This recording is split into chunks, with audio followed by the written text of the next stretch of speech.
Welcome back to the 2020 meme review. Okay, so the next one. Meanwhile, in a parallel universe. Well, yeah. That's good.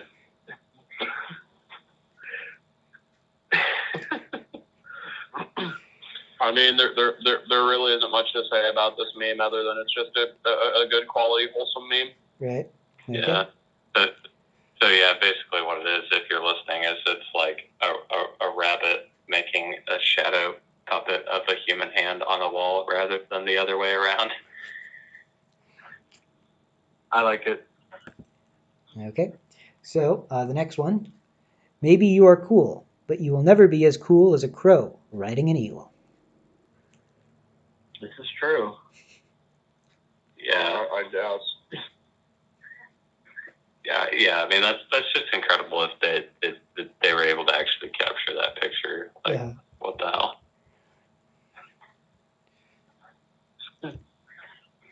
Okay. If I had goats, they'd totally have a goat castle. So what you're saying is you're secretly Trevor, and you actually did build this goat castle.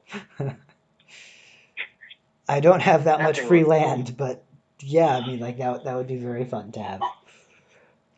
Yeah, that would be really cool to see. Yeah.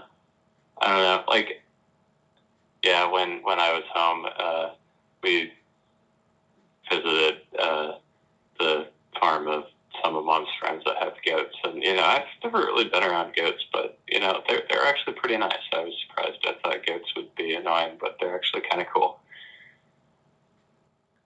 Okay, next one. 6 months. 6 months you've been yelling at me to come down out of my tree. Well, here I am. What do you have to say now? Why is there a squirrel on my nose? Yeah, like, uh-oh. Yeah, the look on the dog's face is great. I mean, of course, the dog could totally take that squirrel, but it'd be funny if it would be even funnier if it was like a really old dog that the squirrel could totally beat up. But yeah, I definitely know that feeling of like dogs being obsessed with squirrels. It's like, you have absolutely no way to get the squirrel. Like, what? Talk shit, get hit. Yep. So yeah, definitely.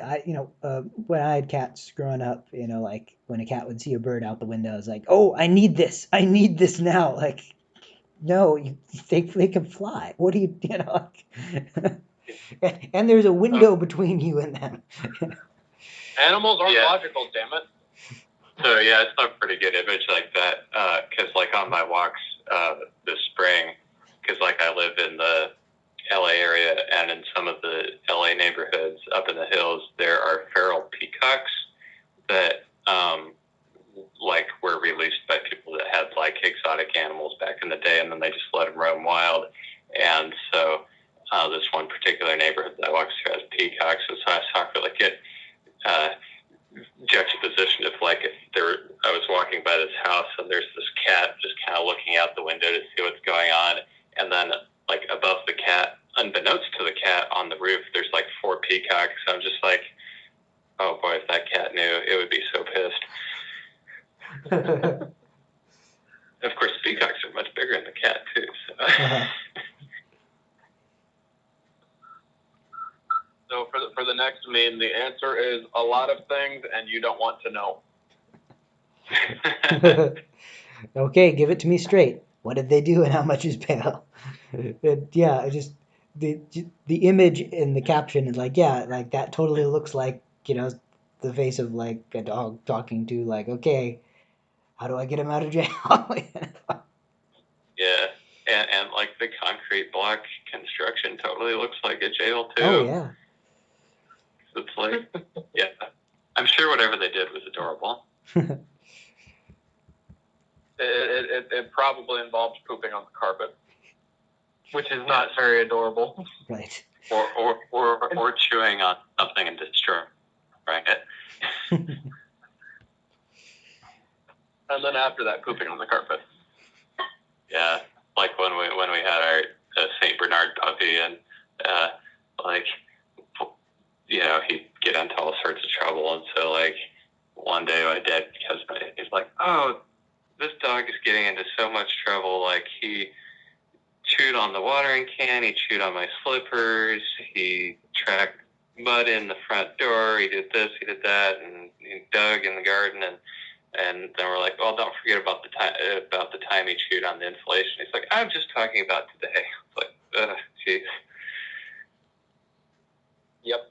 It was totally worth it though, because he was cute. Yeah. Okay, next one. I think I just interrupted a meeting I wasn't supposed to know about. I mean, basically what's happening there is the cat is planning the demise of the human, and the dogs are just following along with it. Yeah, I love the look on the face of the dog on the right. Like, me? I'm not doing anything. What is this? It's the cat's fault. I'm just here. Yeah. The husky is like, mind your business. Turn around, go back, mind your business. We were never here.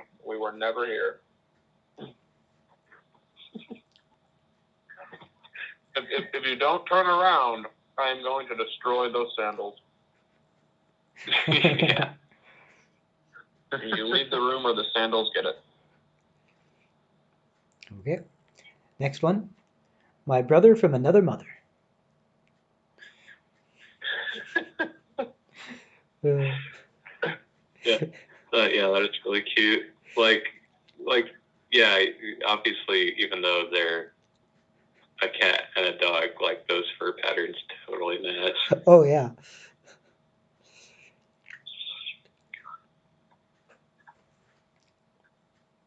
The idea like, oh, you think you're so different from this person, but turns out you're really not.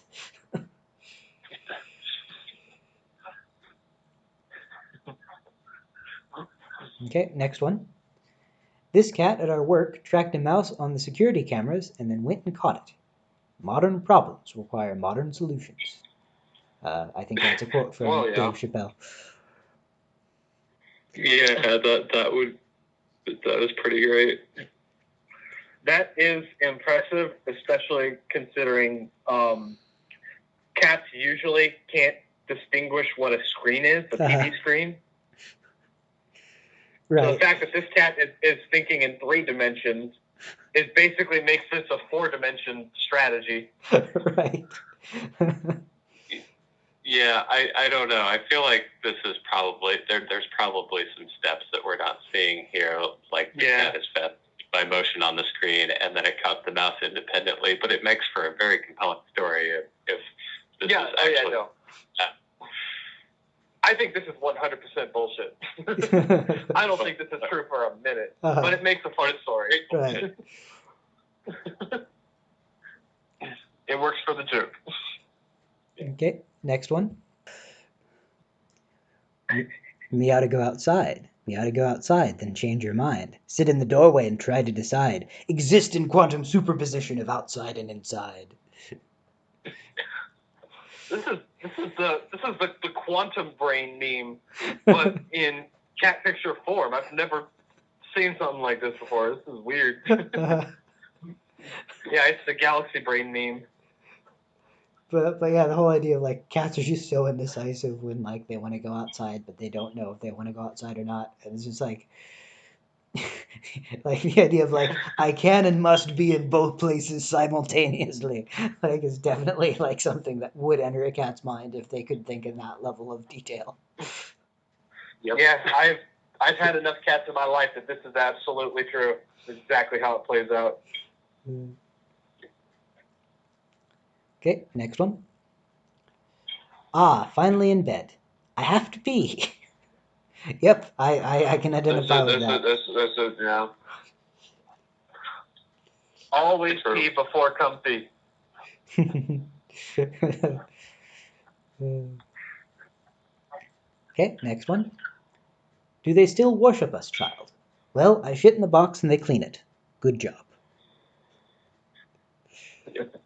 Well, yeah. But yeah, cat looking. Yeah. Yeah, just like the facial expressions are like perfectly aligned there. Right. Looking at like the ancient like Egyptian cat statue, like, oh yeah. Okay, next Exactly one. right. Ancient Egypt. Okay, Yeah. next one. There was a fly. The point is, I caught it. Yeah, flies are evil, and yeah, I feel like we all identify with this cat of trying to get rid of that damn fly or some other annoying bug that's in the room, and then by the time you get the bug and you've been so single-mindedly thinking about getting that damn bug, you're like, oh yeah, my room looks like Nom just happened, but it doesn't matter because I killed that damn fly. The blinds are a worthy sacrifice. Yes. Yeah. But yeah, it's always fun watching a cat that like wants to get an insect and is just like, "What is this? What is this? I must get this." They start like chirping like really short bursts of sound. It's interesting. Did you catch it? Yes. What did it cost? Everything. Was it worth it? Yes. I feel like this next cat that just doesn't want to be outside in the cold just really speaks to my soul because snow sucks. Yeah. See, snow is great. Snow is great when you're little, and then snow is awful when you get older, and snow doesn't matter, and you still have to adult anyway. Then thumbs down, snow's awful. But I just love the idea. You can just see the tracks of like, oh, I'm gonna go out. No, this is bad. I'm coming back. you know. What only somebody who's raised cats would know is that each one of these steps in the snow, it's lifting up its paw and like violently shaking it before it takes the next step. So it did that for every one of those steps, and then it said, fuck this, and it did it all the way back too. Yeah. Well, yeah, this also reminds me of like a good another dog story of like, because my grandma used to have a Yorkshire Terrier, which of course is one of the smallest dog breeds, and like we lived on a farm and we always had big dogs, and so this little Yorkie was used to living in town with a mowed yard and like a small place where you could see everything, and we're out on this big farm with tall grass everywhere and wild animals and stuff, and so the grandma comes to visit, and the Yorkshire Terrier, when the back door opens, like it bolts out before we could stop it and runs out the back door. I'm free. I could, explore the world. And then it gets like halfway down the path, looks around, all the grass on all sides is like many times higher than it, and it just looks around like, oh, and then comes back. Okay. What have I done? I don't know what's going on. Fuck this.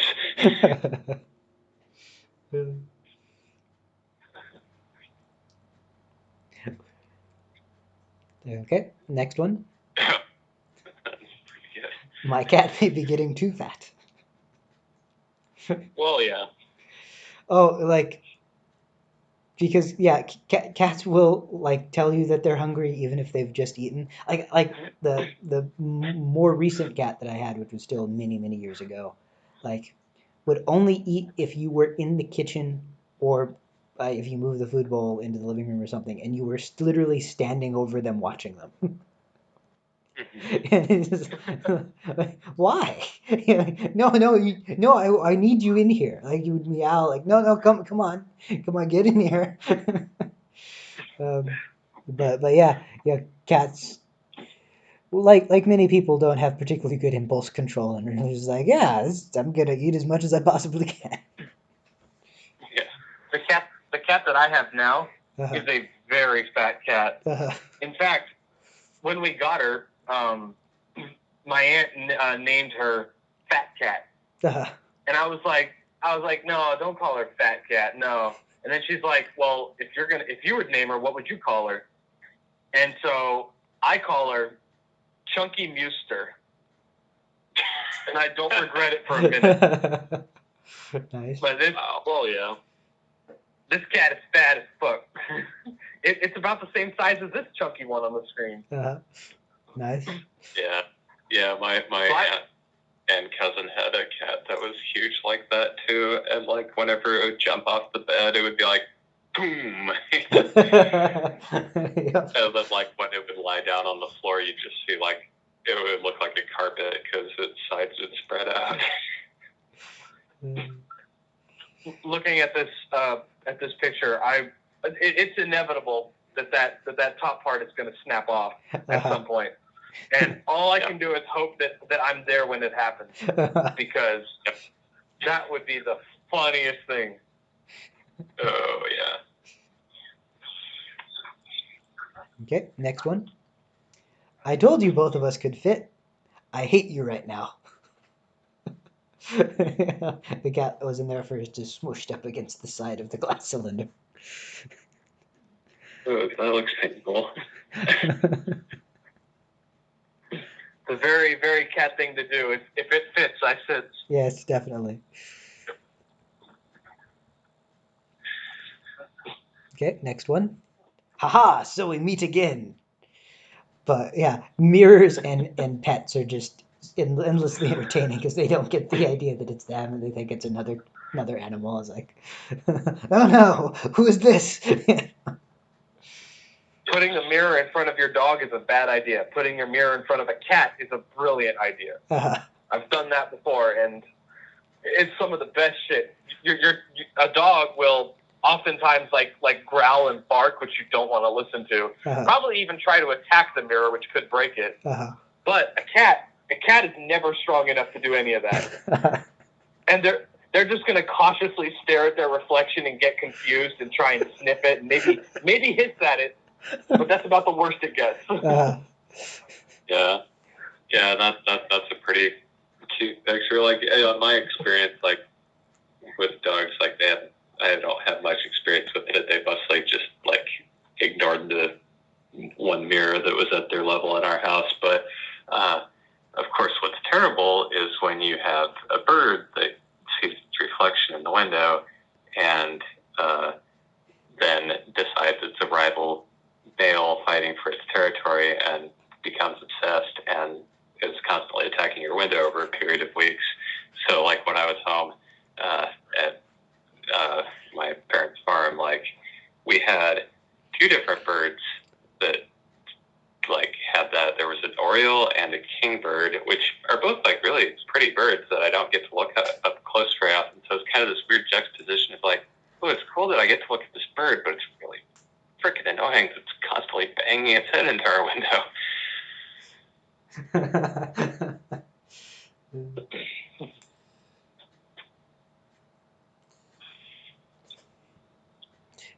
You learn a lot about your reflection, and that bird learned that he had trust issues. Well, yeah. Okay, next one. Stereotyping is wrong. Hug a black cat today.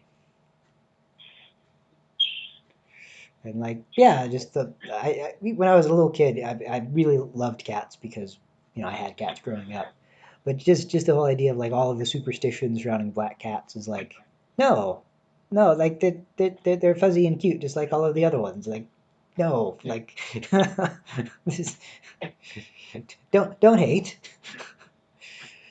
The one pet that I've ever had that was explicitly my pet was a black cat. And the most lovable little bastard ever. I miss him. Black cats are the best. Yeah, definitely.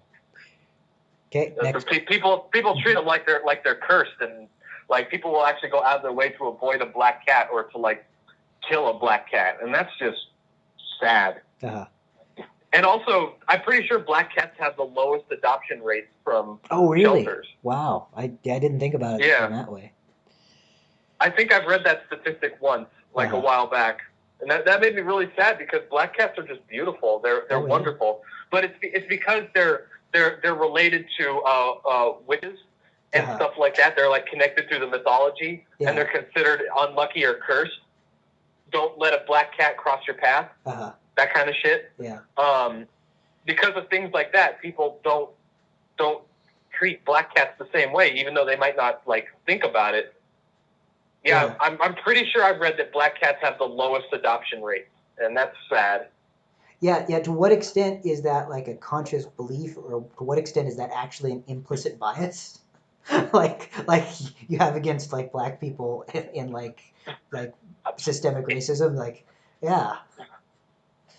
Yeah, it's hard to say in this day and age. There's like so much pretentiousness and racism that people don't even realize or acknowledge. Yeah, for sure. That it's hard to know like where the line actually comes into play, where it becomes behavior that people can actively change, and what's just forever stuck with them. Yeah. Adopt a black cat. They're precious. You'll love it. Then also just the idea that like of like, oh, being afraid of witches, and then like everyone loving Harry Potter. Well, yeah, and I've heard, like, of course there's the thing, like, if a black cat crosses your path, it's bad luck or whatever, but I've also heard, like, the saying, like, oh, but if a black cat comes toward you, that's good luck. So I was just kind of like, well, if a black cat crosses your path, then, be nice to get it to come towards you, and then you can't help bad luck. Nice. Okay. So, just like real quick, I decided to try and look it up. I haven't found any numbers yet. Sure. But according to an actual cat support group, black cats have the lowest adoption rate and the highest euthanized rate. So what's the name of the group? Well, what I did was I it's called kindnessforcats.rescuegroups.org. Okay, gotcha. I did a Google search for black cat adoption rates, and it was the first result. Mm-hmm. And I trust them because like cats are their thing. Oh yeah.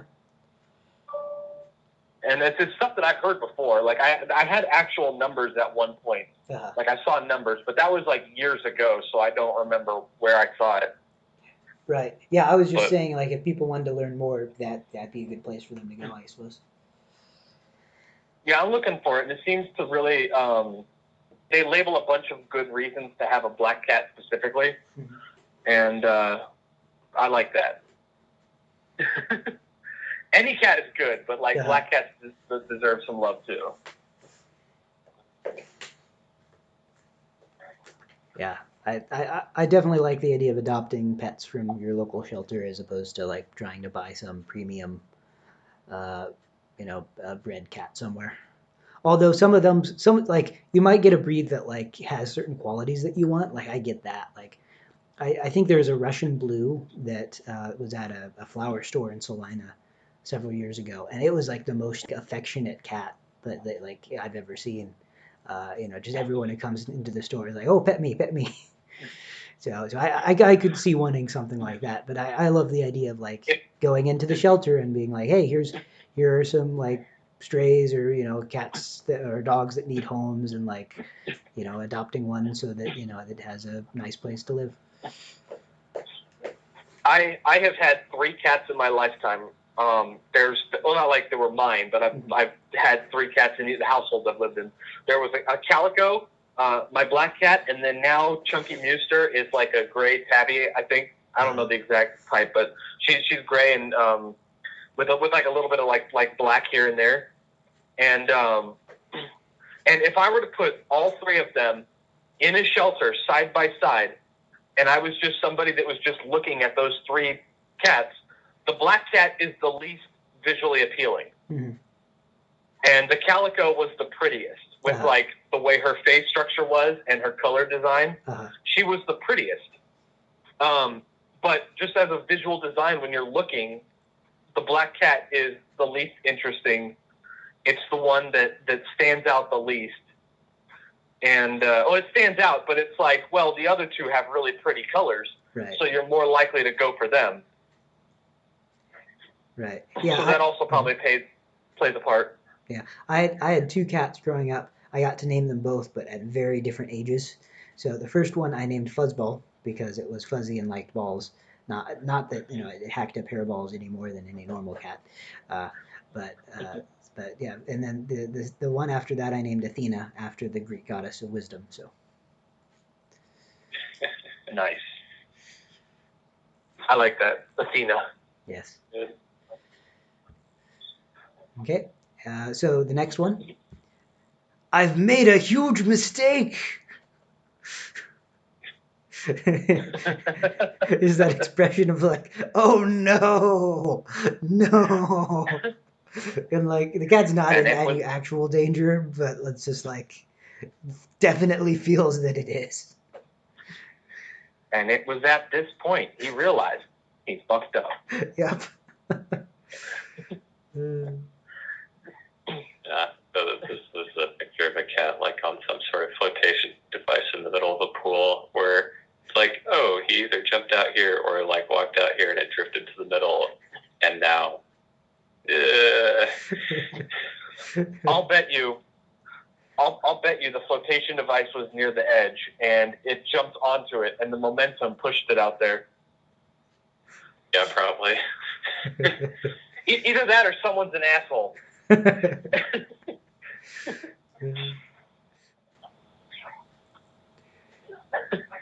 Okay, so the final one. Toby's favorite part about going to the vet is sitting in this sink.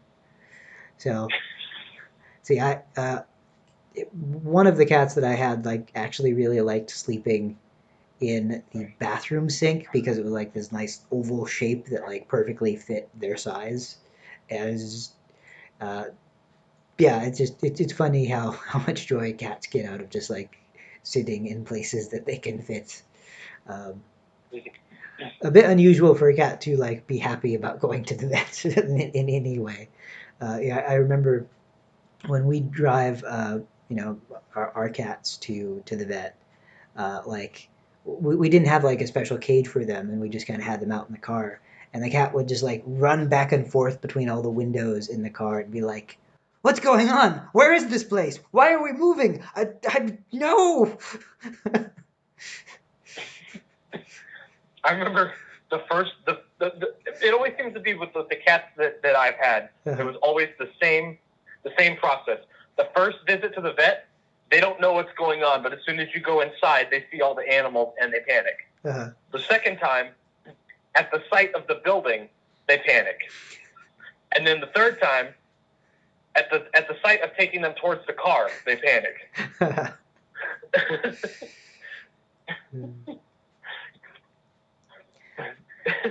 And it's always been that way. And it's like, yeah, I mean, I guess that's all that the cat can assume when the only time you ever take them is to go to the vet. Right. And like, it's like you're trying to, like take care of them and like give them like the medical care that they need, but they don't have the mental ability to understand what, that you're trying to help them, and they're just in this unfamiliar place, and it's like, oh no, there are needles here. What? No, you poked me with a needle. What? Like, what is this? Yeah, all they know is that you're taking them away from their self-control. You're taking them to a strange environment they don't know anything about. Uh-huh. They don't have a chance to explore it and get used to it at their own in their own time. Uh-huh. And then you hand them off to a stranger who they don't know and have never met, that is like forcing their mouth open, sticking like rubber gloves in their mouth to like check them out, flashing lights in their eyes, and like stroking their legs and poking them with needles and forcing like stuff in their mouth that they don't know what it is. And it's like, yeah, it's a absolutely terrifying experience that they don't have the ability to comprehend. Uh-huh. But it's necessary, or else they'll die. Oh yeah, exactly. Yeah. And prevents them from getting sick and just suffering in other ways. Yeah. Yeah, of course, with a cat, like, would you take it out for any other reason besides to go to the vet? 'Cause, like, with a dog, they're, like, super excited to go in the car because, oh, you might be taking them to go to the park or to go on a hike or just to go for a ride. Whereas, like, a cat, like, that doesn't seem like something that you would do with a cat. So, like, the dog would be like, oh, yeah, let's get in the car. And then once they got to the vet, they'd be like, oh, there's something wrong. Yeah, dogs are the kind of animal that will actually learn what the word vet means. So that's why Yeah, That's go ahead. why a lot of people that I've known have eventually had to resort to saying VET, because if they say vet, then the dog fucking panics, and that makes a lot of sense. Dogs can learn words like that. Cats don't care what you say. They don't pay any attention to your words. But yeah, like that makes me think of like with the spelling out, like seeing some story where someone's like, "Oh yeah, our dog loves bacon so much that whenever we say the word bacon, they freak out." So we started talking BACON, and then they figured that out. So now we say NOCAD.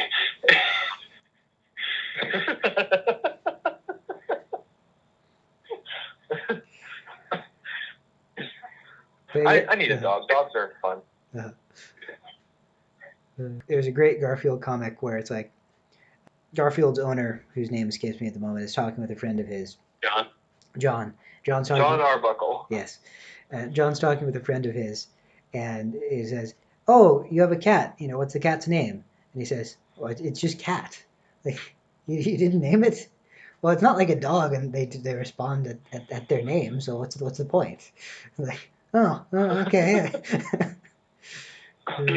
I still think it's fun to name things, but yeah, just the idea of like a dog will identify with the name and respond to it, whereas the cat's just like, yeah, I don't care what you call me. This is of no consequence whatsoever.